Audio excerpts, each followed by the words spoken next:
மாண்புமிகு இளைஞர்களை அர்ப்பணியுங்கள். எது பயன் தரும், எது பயன் தராது என தெரிந்து கொள்ள உங்களை படைத்தவரால் இலவசமாக தானமாக கொடுக்கப்பட்ட மனித வாழ்வு, கொடையாக கொடுக்கப்பட்ட மானிட வாழ்வை எந்த ஒரு நோக்கத்திற்காக அர்ப்பணிக்கப் போகிறீர்கள் என்பதை முடிவு செய்யுங்கள்.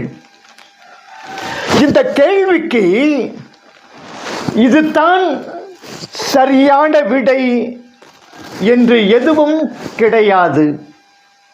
ஏனெனில் இது தனி மனித விருப்பம் சார்ந்தது.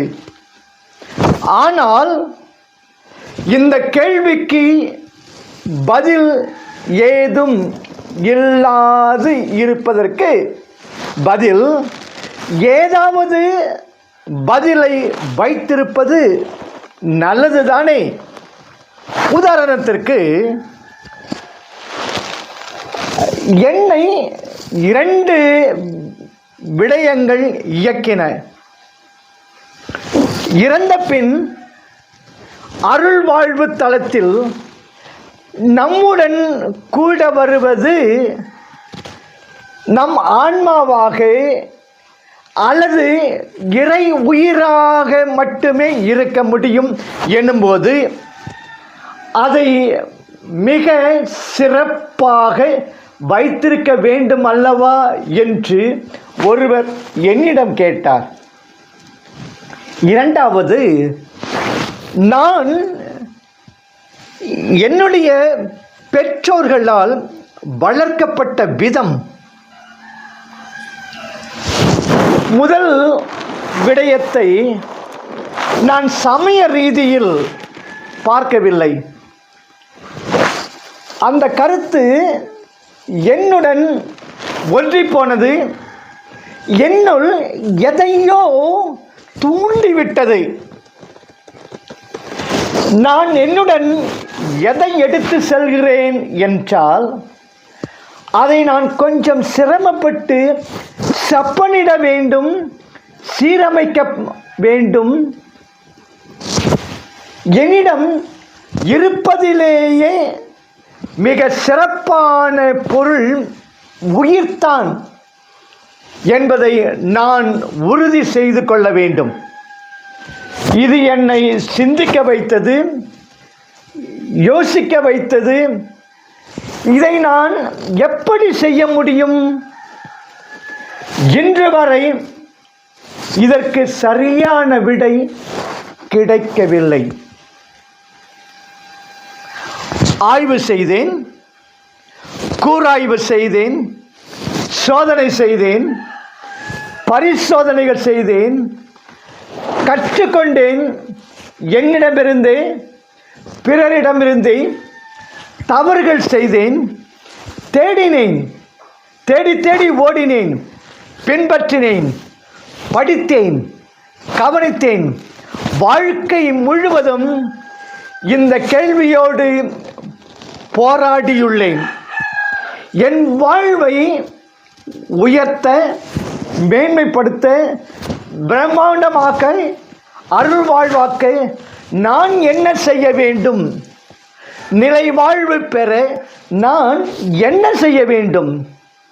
முடிந்தவரை கண்ணியமான வாழ்க்கையை வாழ்வது, யாருக்கும் எந்த தீங்கும்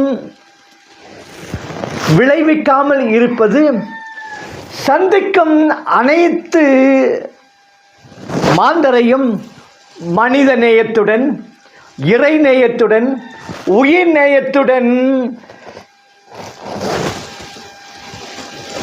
தூய கண்ணியத்துடன், உறவு ஒன்றிப்புடன் நடத்துவது போன்றவையே சரி. இதற்காக என் வாழ்க்கையை அர்ப்பணித்தேன், அது இன்றளவும் எனக்கு உதவுகிறது. எனது அருந்தவ பெற்றோர்களின் வித்தியாசமான வளர்ப்பு முறை நான் எங்கே அர்ப்பணிப்போடு இருக்க வேண்டும் என்று வழிகாட்டியது. விவசாய குடும்பத்தில் பிறந்து வளர்க்கப்பட்ட நான் அதனால் பாதிக்கப்படாமல் அதையே என்னை செலுத்தும் உந்து சக்தியாக மாற்றிக்கொண்டேன். என்னை போன்றே பாதிக்கப்பட்டுள்ள பிறரும் தங்களது பின்னணியை தூர எறிய வேண்டும் என்று நான் நம்பினேன். அதற்காக என் வாழ்வை அர்ப்பணிப்பது என்று முடிவெடுத்தேன். அந்த குறையையே என்னை உந்து சக்தியாக பயன்படுத்திக் கொள்ள முடிவெடுக்க தூண்டியது. முடிவெடுத்தேன். இது கொஞ்சம் கிறுக்குத்தனமாக இருப்பதாக உங்களுக்கு தோன்றலாம், இருக்கக்கூடும். ஆனால் குறைந்தபட்சம் என் கவனத்தை குவிக்க எனக்கு ஒன்று கிடைத்துள்ளது. இது எனக்கு பயன் தரும் விஷயம். இதை நான் பெரிய விடயமாக எடுத்துக்கொள்வதில்லை. அதாவது என் நெற்றியில் நான் என் வாழ்க்கையை என் நோக்கத்திற்காக அர்ப்பணித்துள்ளேன் என்றெல்லாம் நான் எழுதி வைத்து கொண்டு அலைவதில்லை.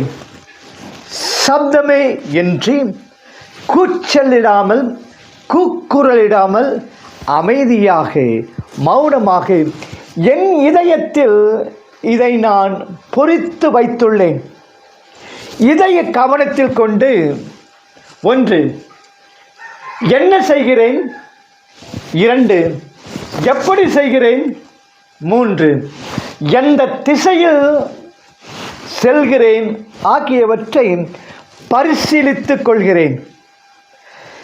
இதை சப்தமிட்டு யாரிடமும் சொல்ல வேண்டியதில்லை, அதற்கான அவசியமும் இல்லை. இதை பற்றி தீவிரமாகவும் விரிவாகவும் யோசிக்க வேண்டியதும் இல்லை. மனதுக்குள் குறிக்கோள் இதுதான் என்று குறித்து கொண்டால் போதும். டிஸ்னியின் குறிக்கோள் வாசகமாக மக்களை மகிழ்விக்கவே, அனைத்து மக்களையும் மகிழ்விக்கவே என்பதைப் போல உங்கள் வாழ்க்கையை எதற்காக, என் நோக்கத்திற்காக எதை சாதிக்க அர்ப்பணிக்கிறீர்கள், அர்ப்பணிக்கப் போகிறீர்கள் என முதலில் முடிவு செய்து கொள்ளுங்கள். மற்றவை எளிதாகிவிடும், சுலபமாகிவிடும். ஆண்டவர் உங்கள் அனைவரையும் ஆசீர்வதிப்பாராக.